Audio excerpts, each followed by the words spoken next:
My name is Ralph Frakes. I'm 73 years old, live in Albuquerque, New Mexico, and I've been brain injured for 15 years. For several years now, I've been a member of the New Mexico Governor's Brain Injury Advisory Council.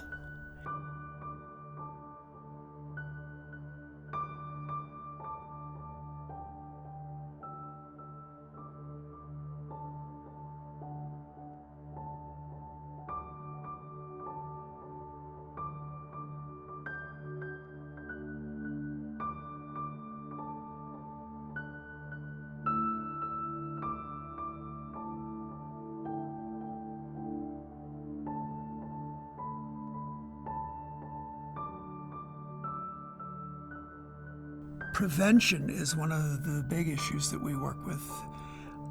We have worked through the legislature to receive monies to buy helmets and educational materials to fit helmets on preschoolers. We find that if we're going to get people to understand that certain activities that we do in life, riding bicycles, tricycles, scooters, any skateboards, skiing, horseback riding, several of these various things, you need to have a helmet to fit on your head to protect your brain in case of a fall or an encounter.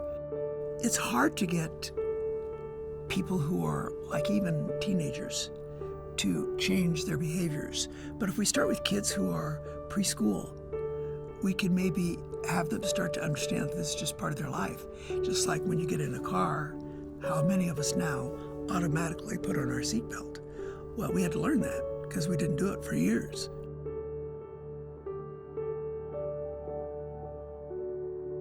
We have a number of people who refuse to wear helmets, who still rebel in doing it, and some of those people don't stay with us very long, or they have a number of injuries, including brain injuries. Brain injury can be traumatic, or it can be something that is just lack of oxygen to the brain for whatever reason. And all of these people who have brain injuries have to kind of learn to work and find a new life.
So that's one of the things that the Brain Injury Advisory Group does is working on prevention.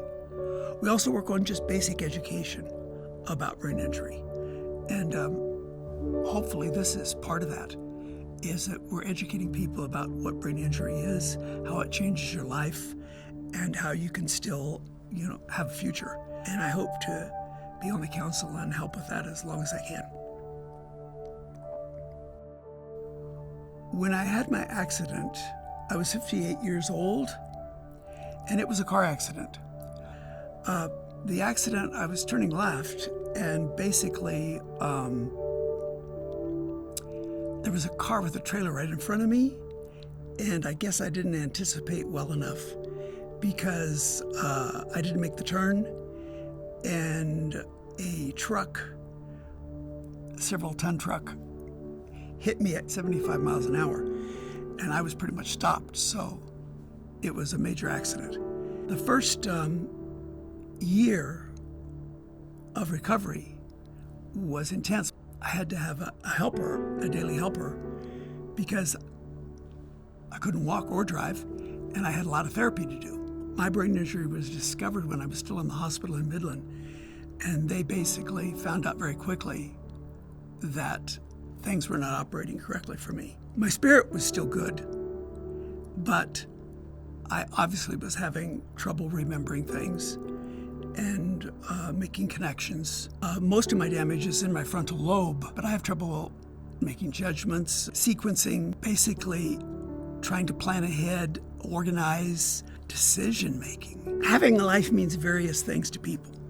What it meant to me was early on in my brain injury, probably in the first 2 or 3 years, I decided I needed to have other brain injured people. I needed to have somebody that I could relate to. And so I helped with 3 other people start a brain injury support group. And this group is now in its 12th year. We have a variety of people who show up. Some of the same people, the 3 or 4 people who started with me are still there. Sometimes newly brain injured people, sometimes people who've had brain injuries for years but are finally understanding that they need the company of other brain injured people. I want to stay involved throughout my life with educating people about brain injury. Accepting brain injury is the hardest thing, by the way. Accepting it. Because you kind of look in the mirror and you're the same person. You'll notice I have my ear chopped off here, and it was chopped off in my accident. And they asked me, they wanted to build it up and have it look like a full ear. And I said, no, I wanted it to look just the way it was because I wanted to be able to look in the mirror and just by looking in, understand I wasn't the same person I was before. And it helps me. And I hope that what I can offer other people is kind of an understanding of brain injury and a way that we can fit into the whole world and help other people understand that we're human, just a different kind of human. All right? Thank you.